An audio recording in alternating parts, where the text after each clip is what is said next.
Sure और कुछ दिन उसी राजकुमार के साथ रहता। इसके बाद देखते देखते वो समय में वापस आता। समय में वापस आने के बाद वो सारी चीज़ें पहले चेक करता है कि सारी चीज़ें ठीक है या नहीं।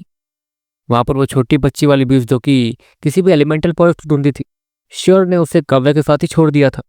काव्या और वो दोनों काफ़ी ज़्यादा खुश रहते थे एक साथ, लेकिन श्योर ने उसे यह भी समझा रखा था कि वो दूसरों के सामने ना जाए। श्योर उसके कुछ दिन और ऐसे ही बीत जाते हैं। उसके पास सच में कोई काम नहीं था। ऑफकोर्स इस सिटी में भी अब वो सबसे ज़्यादा ताकतवर बन ही चुका है, तो ऑफकोर्स उसे कोई हरा भी नहीं सकता और उसे थोड़ी भी परेशानी नहीं होने वाली है किसी भी टाइप के टूर्नामेंट को जीतने में। देखते देखते टूर्नामेंट वो बहुत ज़्यादा करीब आ जाता। अब सिर्फ एक ही दिन बाकी रह गया था टूर्नामेंट के लिए। श्योर वो ये समझ जाता था कि अब उसे रजिस्टर करना ही होगा। श्योर डीमन गर्ल और मैग्रॉन वो दोनों ही एक साथ रजिस्टर करते हैं। डीमन गर्ल तो एक तरीके से श्योर के साथ ही मतलब वो फिलर बन के जाया करती थी। अगर श्योर और फिर एक साथ एक दूसरे के आमने सामने आ गए तो डीमन गर्ल काम आती थी, बाकी चीज़ें तो श्योर ही संभाल लेता था। देखते देखते श्योर आज टूर्नामेंट था। श्योर पूरी तरीके से रेडी हो गया था। पैरा फाइट वो श्योर का ही था। श्योर और मैग्रॉन इस वक्त स्टेडियम में मौजूद थे और सामने मौजूद एक अजीब से आदमी और औरत को देख रहे थे। असल में सामने मौजूद वो औरत ब्लैकआउट टीम की लीडर इनिया थी, जिसके साथ श्योर का पहले से ही पंगा चल रहा था। वो इनिया इस बार अपने पार्टनर के साथ आई थी। वो भी ताकतवर लग रहा था और ऑफकोर्स वो दोनों कॉन्फिडेंट थे कि वो श्योर और मैग्रॉन को तो हरा ही सकते हैं। क्या नाटक है यार, मुझे ऑटो पे हाथ उठाना अच्छा नहीं लगता, श्योर मैग्रॉन से कहता। और उनकी ये बचकानी बातें सुनकर सारी ऑडियंस वो हंसने लगती है। हे, इसे लगता है कि ये ब्लैकआउट टीम की लीडर इनिया को हरा सकता है। बातें तो ऐसे ही कर रहा है बच्चा। ए बच्चे पहले जाओ लड़ना सीख के आओ।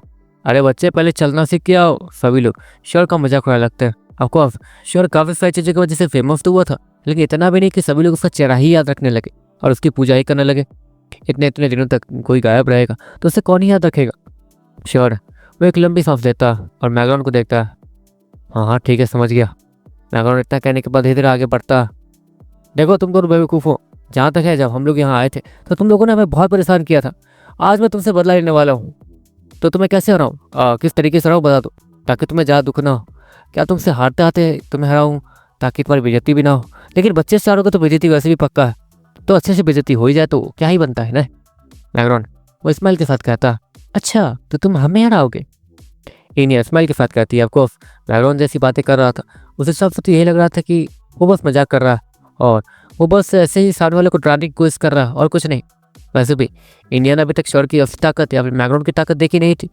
वो जब श्योर से पहली और आखिरी बार लड़ी थी तो उस समय श्योर उसके एक हमले को भी सह नहीं पा रहा था और 2-3 बिल्डिंग तोड़कर कहीं और जाके गिरा था। और जब दूसरी बार श्योर से लड़ने का मौका मिला था तो उस समय सोलोना ने इनिया को हरा दिया था और इनिया आज उसी बात का बदला श्योर से लेने वाली थी।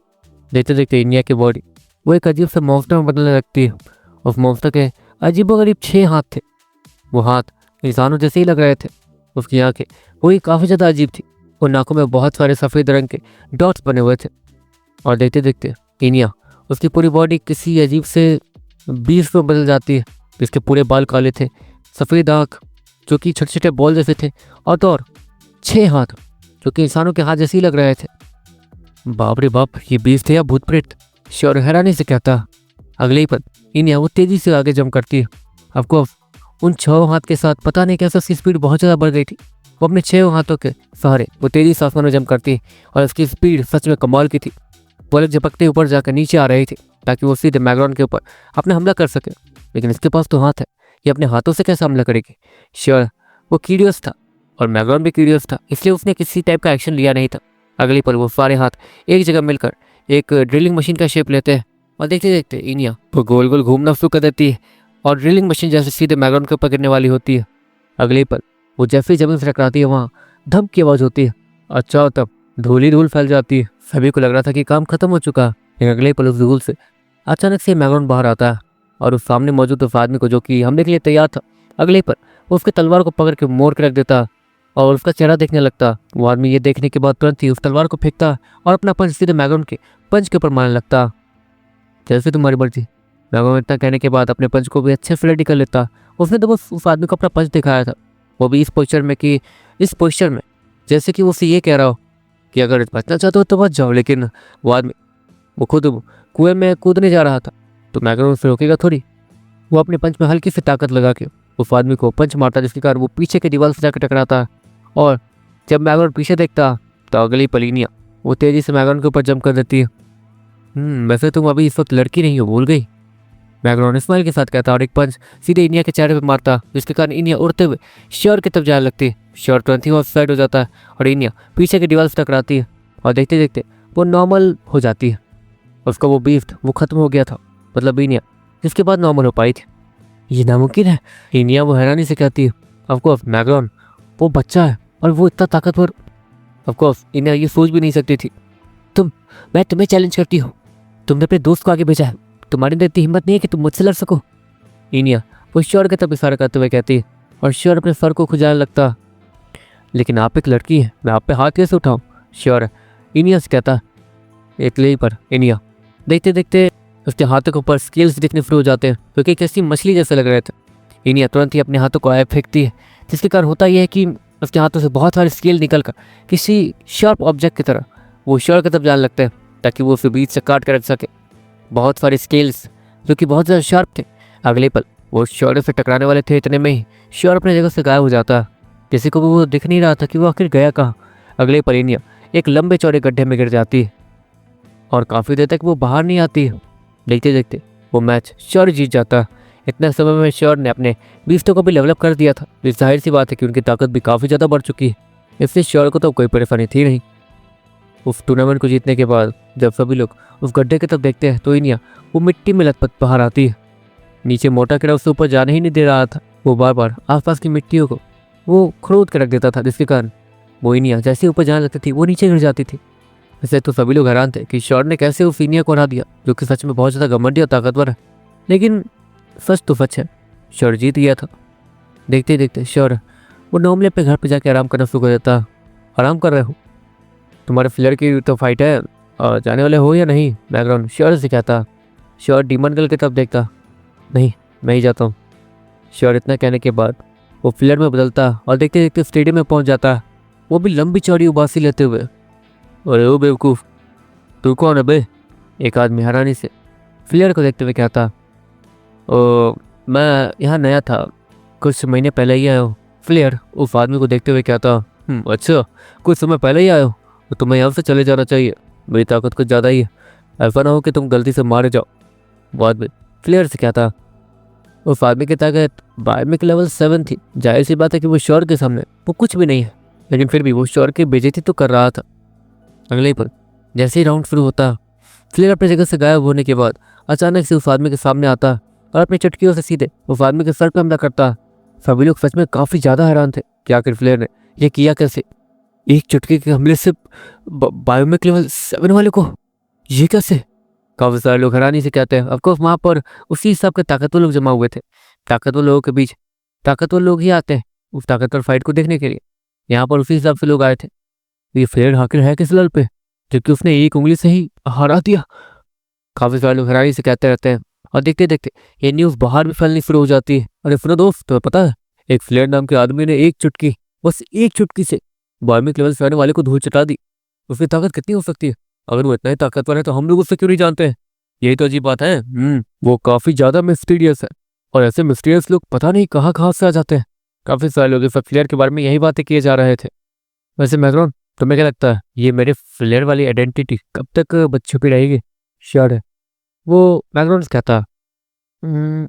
अच्छा होगा छुपा के रखो। वो रीत याद है? रीत, वो तुम्हारे पीछे पागल है। मैग्रॉन जैसे रीत का नाम लेता है वैसे हाँ पापा हाँ, आइडेंटिटी तो छुपानी ही पड़ेगी। श्योर स्माइल के साथ कहता। दूसरी तरफ एक बिल्डिंग के ऊपर हमें एक खूबसूरत लड़की को दिखाया जाता, जिसने अपने चेहरे के ऊपर एक अजीब सा कपड़ा बांध रखा था और वो बिल्डिंग पे ही खड़े होकर चारों तरफ देख रही थी। अगले पल उससे एक अजीब सी आवाज़ आती है। हे देखो, वो बीस्ट पागल हो गया है, एक आदमी चिल्लाते हुए कहता। और वो खूबसूरत सी लड़की जिसने अपने चेहरे पर मुखौटा बांध रखा था, वो भी खूबसूरत सा लाल रंग का, वो अगले पल उस बिल्डिंग से कूदती है और तुरंत ही तेजी से अपने दोनों हाथों को फैलाती है। इसके बाद देखते देखते उसके बैक साइड, मतलब उसके पीठ पे 2 पंख निकल आते हैं जो कि तितली जैसे दिख रहे थे। वो अपने तितलियों जैसे पंख को वो फड़फड़ाते हुए तेजी से उस डायरेक्शन में जाती है और सीधा एक अजीब से बीस्ट के ऊपर लैंड करती है, जिसके कारण वो बीस्ट वो जमीन को तोड़ते हुए नीचे चला जाता है। काफ़ी सारे लोग देखते देखते वहाँ पे जमा हो जाते हैं। अगले पर वो लड़की ऊपर आती है और सभी लोग उस खूबसूरत सी लड़की को देखते रह जाते हैं। वैसे शुक्रिया। हाँ, क्या मैं आपका नाम जान सकता हूँ? वो आदमी, वो बीस्ट जिसका था, और क्योंकि वो बेकाबू हो गया था, एक तरीके से वो उसे जंगल से पकड़ के लाया था ताकि वो यहाँ पर उसे आराम से टेम कर सके, लेकिन वो बेकाबू हो गया था और इस लड़की ने ही उनकी मदद की थी। तो एक तरीके से वो उससे थैंक यू बोलना चाहता था, लेकिन थैंक यू बोलने के लिए उसे उसका नाम तो पता होना जरूरी है। और तो और ऊपर से उस लड़की ने अजीब सा कपड़ा भी अपने मुंह पे बांध रखा था, जिसके कारण उसका चेहरा देखना इम्पॉसिबल था। मेरा नाम फ्यूली है। फ्यूली एक तरीके से वो उसका नाम था, और वो उस आदमी से ये कह रही थी। और ये सीन 4 स्टार सिटी का था। दूसरी तरफ देखते देखते हमें एक और सीन दिखाया जाता जहाँ पर बहुत सारे सांप वो एक जगह जमा हो जा रहे थे और वो स्पेसिफिक रेंज में जाकर खड़े हो जा रहे थे। बीच में एक गोल सा गड्ढा बना हुआ था जहाँ पे बहुत सारे सिंबल बने हुए थे, और उस गड्ढे के आसपास कोई भी सांप भटक नहीं रहा था। वहाँ पर एक अजीब सी धुन गुंज रही थी। वो अजीब सी धुन किसी सांप के ससुराने की थी, और उस धुन को सुनने के बाद वहाँ पर एक अजीब सी रोशनी फैलती है, जिसके कारण उन सारे सांपों के सर के ऊपर जो निशान थे वो हरे रंग से चमकने शुरू हो जाते हैं। देखते देखते वो सांप देखने में और भी ज़्यादा डरावने और खतरनाक लगने लगते हैं। वो पहले से ही म्यूटेटेड थे, लेकिन देखते देखते उनकी ताकत और उनका साइज वो बढ़ने लगता है। वो हजारों की तादाद में सांप वो सभी और भी ज़्यादा खतरनाक हो जाते हैं और तेज़ी से शहर की तरफ निकल जाते हैं। देखो गाइस, मैं एक चीज़ बताना भूल गया। अपने डीमन कैप्चर ब्लड रिंग का जो है ना 1 साल कंप्लीट हो गया है आज। ठीक है, आज 1 तारीख है एंड आज 1 साल कंप्लीट हो गया है। तो कमेंट में हैप्पी एनिवर्सरी लिख के जाना डीमन कैप्चर को यार। ठीक है, जितने भी लोग सुन रहे हो हैप्पी एनिवर्सरी लिख के जाना। ओके। देखते देखते फिर से टूर्नामेंट का दिन आता। श्योर और मैग्रोन इतनी आसानी से लड़ाई को जीतते हुए आगे जा रहे थे, जिसकी वजह से वो भी फेमस होते ही जा रहे थे। अब देखते देखते आज भी टूर्नामेंट का दिन था, और आज श्योर की फाइट टीम रैगना के लीडर विशाल से थी। ऐसे वो अच्छा आदमी है, उससे हम लोग जल्दी आसानी से नहीं हराएंगे, वरना उसकी बेइज्जती हो जाएगी। श्योर मैग्राउंड से कहता, ठीक है बाबा ठीक है। जहाँ तक वो अपने पार्टनर के साथ आने वाला, उसका पार्टनर भी ताकतवर है, लेकिन हमारा जितना बिल्कुल भी नहीं। यहाँ पर वो विकास उसी का लेवल टाइटन फ्लो लेवल 1 है बस, और वो भी हमारे टक्कर का नहीं है, क्योंकि हमारे स्टार्टिंग पावर उससे ज़्यादा होंगे, कहीं ज़्यादा। हम उससे 65% एक्स्ट्रा पावरफुल होंगे, तो यहाँ पर हमें कोई नहीं हरा सकता, मैग्राउंड स्माइल के साथ कहता। और देखते देखते वो लोग टूर्नामेंट वाले एरिया मतलब उस स्टेडियम में पहुंच जाते हैं, जहाँ पर विशाल पहले से उनका इंतजार कर रहा था। विशाल के साथ एक और ताकतवर आदमी था जिसका नाम ब्यूल था। विशाल और ब्यूल दोनों ही श्योर और मैग्राउंड को देखते हैं। वैसे लड़के, तुमने अपनी ताकत कुछ ज़्यादा ही बढ़ा ली इतना समय में। मैं तुमसे इम्प्रेस हूँ, सच में तुम्हारी पहुँच और ताकत तो काफ़ी ज़्यादा लाजवाब है। वो विशाल श्योर को देखते हुए कहता, वैसे आज हमारी फाइट होने वाली है। जहाँ तक इस फाइट के बाद आपको पता है कि मैं यहाँ से जाने वाला हूँ, क्योंकि जहाँ तक है अगर मुझे ज़्यादा ताकतवर होना है तो मुझे आगे जाना ही होगा, और मैं सच में वेट नहीं कर सकता हूँ। मुझे भी अगली सिटी को एक्सप्लोर करना है, वहाँ और ज़्यादा ताकतवर बनना है। श्योर स्माइल के साथ कहता, यकीन नहीं होता। हाँ, तुम्हें यहाँ आए सिर्फ 3 महीने ही हुए और तुमने इतना सब कुछ कर दिया। 3 महीने के अंदर ही यहाँ के हिसाब से इतना ताकतवर हो गए हो कि वैसे मुझे नहीं पता तुम्हारे और उस रेड हैंड टीम के लीडर के बीच फाइट होगी तो क्या होगा, लेकिन हमें मज़ा ज़रूर आना चाहिए, समझे? विशाल वो श्योर से कहता। श्योर भी स्माइल के साथ कहता, और देखते देखते श्योर वो अकेला ही आगे रहता। वो मैग्राउंड को पीछे रहने का इशारा करता। वो ब्यूल नाम का आदमी, उसे कुछ समझ नहीं आता कि श्योर आखिर ऐसा कर क्यों रहा। श्योर वो अपनी जगह से हल्का सा मूव करता, जिसके बाद अचानक से ही उस पूरे स्टेडियम के अंदर भूकंप आ जाता। पता नहीं कैसे श्योर ने बस कॉर्नर कॉर्नर पे रनिंग की थी और कुछ नहीं, और कॉर्नर कॉर्नर से नीचे तक जहाँ पर प्रोटेक्ट फील्ड थी, और वो प्रोटेक्टिव फील्ड एक तरीके से ज़मीन के काफ़ी ज़्यादा नीचे जाती थी ताकि फाइट करते समय परेशानी ना हो। ऊपर से लेकर नीचे तक की ज़मीन वो थोड़ी सी क्रैक हो गई थी, और अभी उसी की वजह से भूकंप आ रहा था सिर्फ स्टेडियम के अंदर। विशाल भी ये सब देख हैरान था। वो अब एक अजीब से बो को निकालता, बो और एरो को। देखते देखते वो अपने एरो को तुरंत ही आगे फायर करता। वो तेज़ी से आगे जाते हुए श्योर को लगने वाली थी, इतने में ही श्योर उस एरो को पकड़ लेता। लेकिन अगले पल उस एरो के अंदर से एक अजीब सी रोशनी तेज़ी से फ्लैश होती है, किसी फ्लैश की तरह। वहाँ पर बहुत सारा रोशनी फैल जाती है। आपने इसका इस्तेमाल किया, मतलब अभी करीब 1 मिनट तक कुछ देख ही नहीं पाएगा आँख खोलने के बावजूद। वो ब्यूल वो स्माइल के साथ कहता। अगले पल वो ब्यूल तेज़ी से आगे बढ़ता और श्योर के सामने पहुंच जाता था कि वो उस पर हमला कर सके। लेकिन अगले पल श्योर, जो कि नॉर्मली अभी खड़ा था, अपनी आंखें खोल के बैठा हुआ था, लेकिन हाँ फर्स्ट में उसकी आंखें चौनी आ गई थी और उसे कुछ नहीं दिख रहा था। लेकिन अगले पल वो अपने हाथ को लेफ्ट में ले जाता, यहाँ पर ब्यूल का हमला वो श्योर पे आने ही वाला था, वो श्योर को लगने ही वाला था। इतने में ही श्योर उसके पंच को पकड़ लेता और उसे गोल घुमा के सीधे ऊपर फेंक देता। वो भी ऊपर जाते जाते अचानक से एक कार के साइज के भैंसे में बदल जाता। वो उस भैंसे में बदलने के बाद तेजी से श्योर की तरफ फिर से दौड़ के आने लगता। श्योर वो अपनी जगह पर अब भी खड़ा था। वो अपने एक हाथ को आगे करता और उस मोटे से तगड़े और खतरनाक भैंसे के सींग को पकड़ लेता और 1 इंच भी पीछे नहीं जाता। उल्टा वो उस भैंसे के सींग को ही दोबारा से गोल घुमा के आसमान फेंक देता। देखते देखते वो भैंसा जमीन पे गिरता और सच में उसे बहुत ज़्यादा चोटें आ जाती। यकीन नहीं होता एक टीम लीडर की टीम को इतनी आसानी से हरा रहा है ये लड़का। काफ़ी सारे लोग वो फिर से हैरानी से सोचने लगते हैं, तुम लोग तो फ्लेयर के नाम जप रहे थे, मतलब माला जप रहे थे, और यहाँ पर तो असली खिलाड़ी ये है। काफ़ी सारे लोग श्योर को चीयर करते हुए कह रहे थे। श्योर वो एक तरीके से इन सभी को आसानी से हराना चाहता था, इन्हें दर्द नहीं देना चाहता था, लेकिन श्योर अब करे भी क्या। अगले ही पल विशाल वो अपनी जगह से टेलीपोर्ट होकर सीधे श्योर के सामने आता। उसकी स्पीड भी कमाल की थी, लेकिन श्योर आसानी से उसके पंच को ही पकड़ लेता। देखो श्योर, जब तक तुम अपनी पूरी ताकत नहीं लगाओगे तब तक मुझे पता नहीं चलेगा कि मैं कितना कमज़ोर और मैं अपने आप को ठीक नहीं कर पाऊंगा। मुझे भी ताकतवर बनना, जिसके लिए वो विशाल इससे पहले कि अपनी बात पूरी भी करता, श्योर के चेहरे पर स्माइल आ जाती है और वो एक कमाल का पंच सीधे विशाल के पेट पे मारता है, जिसके कारण विशाल उड़ते हुए सीधे मौजूद प्रोटेक्टिव फील्ड से टकराता और उससे टकराने के बाद वो नीचे गिर जाता और उसके मुंह से खून भी निकलने लगता। तो इस राउंड के विजेता है श्योर, अनाउंस करता। देखते देखते श्योर और बैकग्राउंड टॉप 100 के अंदर आ जाते हैं। अब तक सारी फाइट बहुत ज़्यादा आसान चल रही थी, किसी खाना खाने जितने आसान, लेकिन अब धीरे धीरे चैलेंज हार्ड उठे जा रहे थे। अब वहाँ पर कुछ स्पेसिफिक वाले फाइट हो रहे थे, जैसे एलिमेंटल फाइट चुनना, फोर्ड फाइट चुनना, और ये चीज़ चैलेंजर पर डिपेंड करती थी कि वो लोग क्या चुनने वाले हैं। अगर वो लोगों को ठीक से डिसाइड नहीं कर पा रहे कि क्या चुनना, तो वो लोग वहाँ पर स्पिन भी करवा सकते थे कि उन्हें किस टाइप की फ़ाइट करनी है। सच कहूँ तो ये चीज़ मुझे सबसे बेकार लगती है। पूरी पोटेंशियल के साथ लड़ रहे यार, ये क्या एलिमेंटल फाइट, ये फाइट, वो फाइट।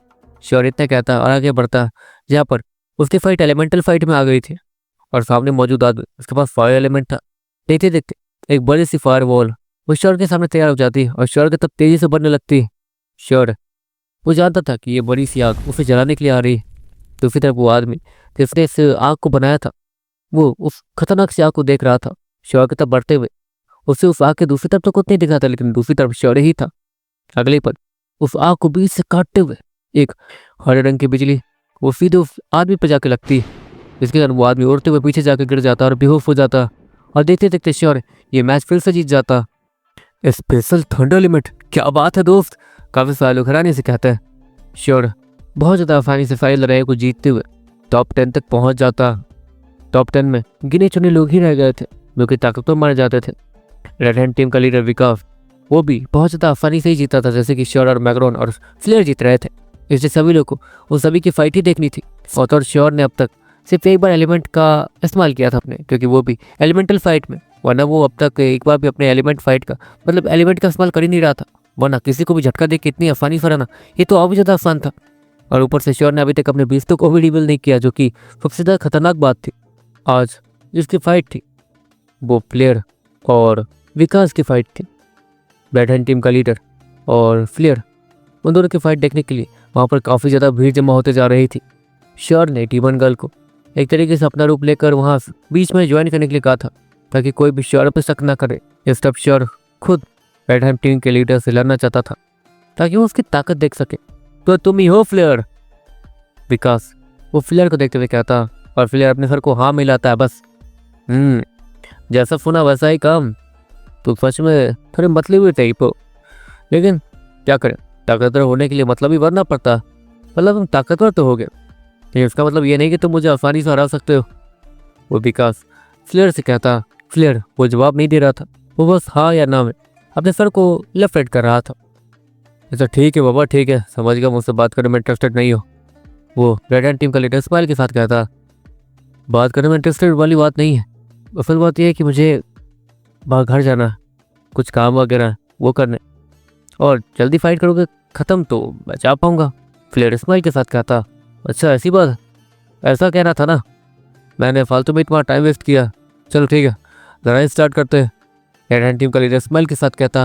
और अगले ही पल फ्लेयर और रेड हैंड टीम का लीडर वो अचानक से वहाँ से गायब हो जाते, किसी को भी वो लोग दिख नहीं रहे थे।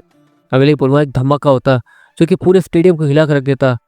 वो खतरनाक से भूकंप उस स्टेडियम के बाहर पूरे शहर में थी। पूरा शहर इस वक्त धीरे धीरे वाइब्रेट कर रहा था। किसी को भी समझ नहीं आ रहा था कि आखिर हो क्या रहा। और देखो गाइस, मैंने बोला था कि टोटल 3 घंटे के आएंगे, ठीक है। लेकिन अगर बीच में अपना हीरो खत्म, चलो स्टोरी होते होते, अगर खत्म होते होते स्टोरी, ठीक है, 550 का सीन खत्म होते होते अगर 3 घंटा से नीचे भी रहता है तो मैं वहीं रुक जाऊंगा, क्योंकि वो होगा सीजन 1 का एंड, ठीक है। उसके बाद से आएगा सीजन 2। तो सीजन 2 आने से मतलब कम से कम मुझे 2 दिन देना, कुछ भी रेडी नहीं है, ठीक है, सीजन 2 के लिए। तो सीजन 1 खत्म होने के बाद मुझे 2 दिन चाहिए होगा, प्रॉपर छुट्टी मारूंगा 2 दिन, ठीक है, ये कह रहा हूँ। प्रॉपर सब कुछ रेडी करने के बाद ही आगे कंटिन्यू करेंगे। एंड हाँ, 550 के बाद सीजन 1 खत्म हो जाएगा, ओके। और हाँ, हैप्पी एनिवर्सरी, हैप्पी एनिवर्सरी लिखे बिना मत जाना प्लीज़। सभी लोग लिखना, सभी लोग, जितने भी लोग सुनते हो, डेली सुनते हो, प्लीज़ लिख देना, जितना हो सकते वाली।